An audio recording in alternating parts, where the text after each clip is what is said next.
Hello everyone, my name is Nanai the tutor, and today I'm going to go through an Edexcel past paper 1. The paper will be from 2023, and we're going to go through question 3 and how to write a grade 9 response to that question. So, grade 9 responses tend to do the following things. They consider layers and meaning, they embed their quotations, they support their points with more than one quote. They offer both word level analysis and wider analysis. They consider alternative interpretations of the same idea. They integrate their analysis of language and structure. And they also consider how language and structure work together to achieve a specific effect. This question is asking you to look at language and structure. And sometimes that can be done separately, but sometimes you can think about how they work together. And we're going to look at what that looks like using this question. So the question that we are looking at is,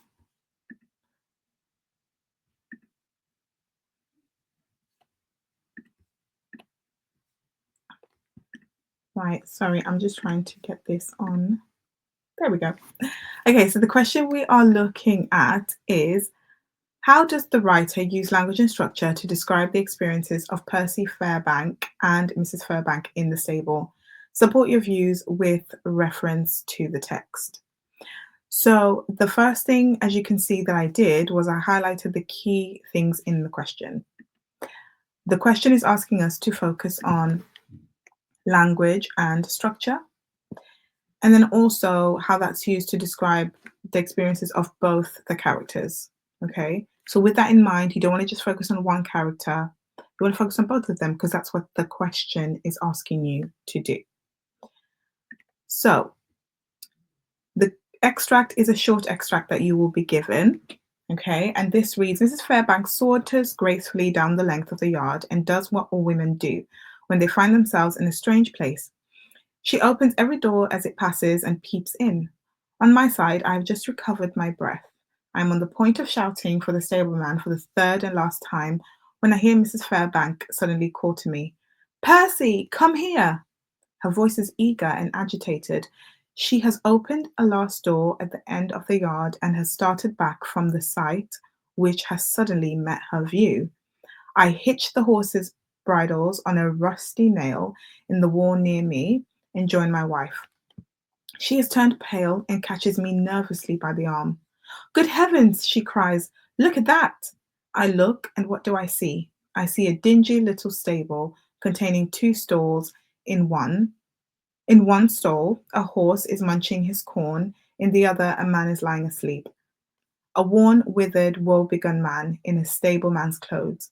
His hollow, wrinkled cheeks, his scanty, grizzled hair, his dry yellow skin tell their own tale of past sorrow or suffering. So you're given a short extract just like that, taken from the longer extract in the exam. So you can see I've got some notes here and I'm going to explain what they're all about. So like I said, you read the extract and you read it carefully and highlight the keywords. And then the next thing is read the extract and highlight quotes that answer the question. And you can see I've done that in the extract. I've got these quotes highlighted, okay, that I've picked that I think will help me answer the question. And this question is about Mr. Fairbank and Mrs. Fairbank and their experiences. So I've highlighted quotes that relate to that. Make sure the quotes have language and structure techniques because the question is about language and structure. So you have to remember that. If you only give an analysis that focuses on language, you cannot get more than 2 marks. Similarly, if you do the same and just focus on structure, you can't get more than 2 marks. And that's not a position you want to be in the exam, okay? So make sure that the quotes have both language and structure techniques. Then complete fatal annotation for 4 quotes. So what do I mean by fatal? So when you annotate, think about what the focus of the quote is. Write a word for that. Write your adjective to describe the focus. Then write what technique has been used in the quote. Then write an analysis, a word, okay, or a few words that analyze the emotion, feeling, or atmosphere created by the quote, and then link these with the question and the reader. This stage is really important because I often read responses in my own students' work where they're not specific enough because maybe they've said what technique it is, but they're not actually explaining with any specificity about what that technique is doing. Okay. So, what I refer to as fatal annotations, I think it's very useful. Okay. I do this with my students and I've seen their work improve using this, and something I would encourage anyone to do. Okay. Annotate, including the details that you want to have in your response. Okay. And then after that, you're going to write 2 to 3 paragraphs for this question. So, um, fatal annotations look like this, okay? So, for example, these relate to the quote, her voice is eager and agitated, okay? So this helps me answer the question. That's why I've picked it, okay? Because it relates to Mrs. Fairbank's experience. So my F for that, the focus of that is her emotion, okay? So I've just written that word, emotion. A is adjective to describe the focus, and her emotion is anxious and fearful. The techniques are adjectives, okay? Eager and agitated.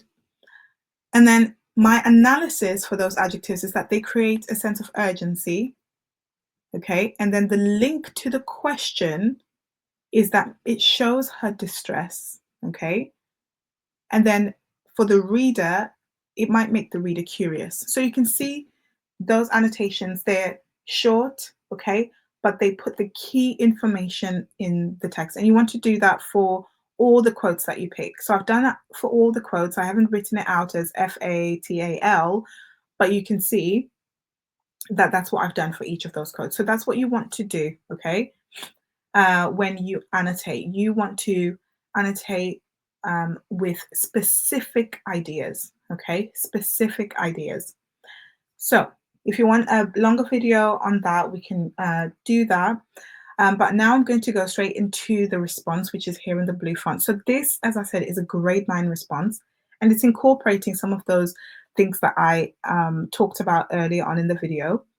And just to be clear, grade 9 responses don't necessarily do all of those, but those are elements that I have observed in grade 9 responses. And we're going to look at the first paragraph. I've written 3 paragraphs. These are quite lengthy paragraphs, and 2 of these would be fine, okay, in an exam because they embed language and structure, and we'll look at how I've done that. But I've done 3, so we'll look at all 3 of them. Right. The first one, the writer uses contrast to show the drastic change in the experiences of Percy Fairbank and Mrs. Fairbank in the stable, from relaxed to shocked and highly concerned. The opening of the passage focuses on Mrs. Fairbank's carefree actions as she saunters gracefully and peeps in out of curiosity. The use of a gender stereotype using the phrase, what all women do, sets a relaxed atmosphere, even if some modern readers may find this outdated.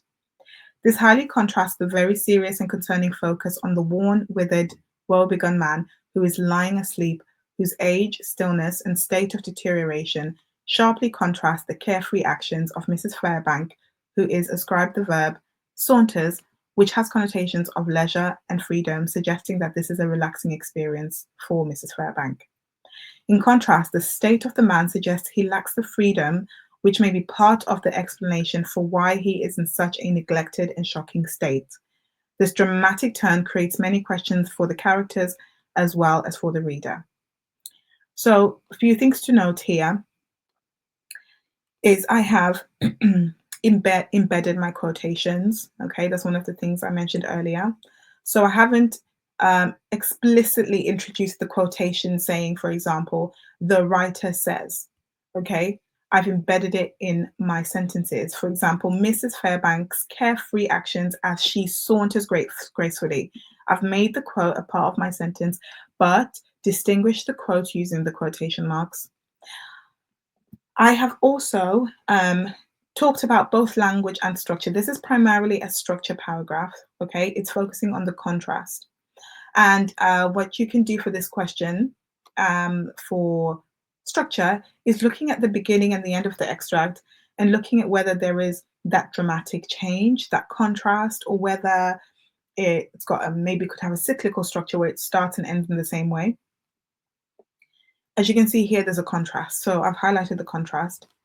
And then within that analysis of the contrast, I have looked at the language as well, the verb saunters, okay? So this is also looking at the relationship between language and structure. And I have hit what the question wants me to do, even in this one paragraph, okay? So as I have marked grade 9 answers, what I have noticed as well is that they look at the relationship between language and structure. They interweave that analysis. It's not necessarily separate, but it is definitely there, okay? There's definitely language and there's definitely structure there. Okay, moving on to the next paragraph. Furthermore, the writer described the experiences of Percy Fairbank and Mrs. Fairbank as alarming, and Mrs. Fairbank's voice is described as eager and agitated, and her dialogue also reflects this through the use of the imperative verb come. This verb highlights her sense of urgency, which builds the reader's anticipation as the cause for concern is still a mystery at this point in the text. The writer builds the reader's anticipation further by detailing how she started back and turned pale. The adjective pale highlights her sense of shock and portrays her as fragile and vulnerable. The writer uses gender stereotypes again here, however, it is for a different effect, to highlight how distressing the experience is for Mrs. Fairbank, suggesting whatever she has seen is going to be shocking to the reader, okay? And in that final paragraph, in that second paragraph, we can see here that, again, I've talked about both language and structure. My first focus here was the language, so I looked at the imperative verb there and the urgency that creates. But then structure here is through looking at the way the writer builds the anticipation, okay? That's a structural feature, okay? And then I have also gone back to looking at the adjective pale, okay? Highlighting her shock. And I've concluded that with, again, looking at the gender stereotypes. So here with that, I think that's an observation that that many students might not make, but that is a higher level of an observation, okay? The use of that, which, would be rewarded in the exam. Okay, finally, the writer uses triples along with the emotive language to create a visual imagery that convey the experiences of the Fairbanks as shocking and strange. As the narrator describes the hollow, wrinkled cheeks, his scant grizzled hair, his yellow dry skin, the man's disheveled appearance is gradually unfolded for the reader using the tripled listing of descriptive phrases. The adjective hollow is emotive because it suggests the man is emaciated and starving. Furthermore, the adjective yellow suggests the man is unwell, and Percy's observation of this in the description suggests he is sympathetic. This is confirmed by the personification of these disturbing descriptions as telling their own tale of past sorrow or suffering. The pathos created using the words sorrow and suffering intensify the unfortunate state of the man, amplifying this as a shocking and distressing experience for the Fairbanks. So here in this final paragraph, you can see there's again, that relationship between language and structure. I'm looking at the triples, okay, and the triples, the listing, the gradual unfolding of that description, that's structure. But then also I'm looking at several language points as well with the adjectives, looking at the connotations of individual words. So that's my word level analysis. And then also I'm concluding that with the observation of the personification in the final sentence of that passage, okay? And the thing I'll point out here as well is that I'm using other bits of evidence to support my initial point, okay? And that's another feature of grade 9 responses, because sometimes we might just pick one quote and explain that, and that's fine. You can get 3 to 4 marks if you do that well. And depending on the depth of your explanation, you could possibly go into the 5 to 6 marks of this question. But another thing that you can do is support your response with other quotes as well, okay? And that's something that you can see I've done in the paragraph as well as the other 3, okay? And so that's what a grade 9 answer can look like. As you can see, like I said, there's 3 paragraphs there, but if you wrote 2 of those in the exam, you would still get full marks for this question. So that's it for today. I hope that was helpful. If you have any questions, please leave them in the comments. And just a final reminder about grade 9 responses. Again, consider layers in meaning. So you're giving more than one explanation. You're thinking beyond the obvious. Embed your quotations. Support your point with more than one quote. Offer both word level analysis and wider analysis. Consider alternative interpretations of the same idea. Integrate your analysis of language and structure, and also consider how language and structure work together. I know the exams are really near, so if you're watching this just before your exams or just before your mocks, all the best with that, and I'll see you in the next video. Bye.